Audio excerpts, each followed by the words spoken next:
So we're making tacos for dinner tonight. I'm gonna go ahead and just use half of this package of ground beef and get it browned. All right, so I got my ground beef browning. Just gonna get this all nice and cooked.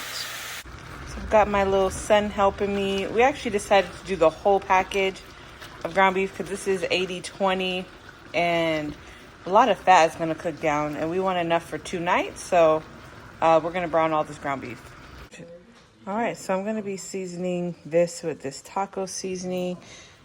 This is like about 4 pounds. And then after I get this all mixed in, I'm gonna be putting this in there.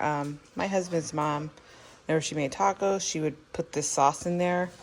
And we don't do it all the time, but when we can find this, it's hard to find this sauce. So I'm gonna do that tonight.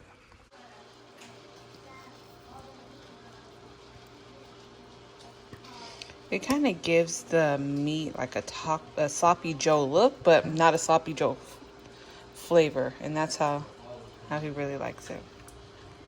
I'm adding in 2 bottles because we have 4 pounds of meat. So this is what our taco meat is looking like. We're about to make some tacos. Quick and easy taco night. We've got some lettuce, tomato, Monterey Jack cheese, sour cream, and ground beef. And the kids are getting ready to eat. All right, so this is dinner tonight. Just some simple tacos for a quick, busy weeknight.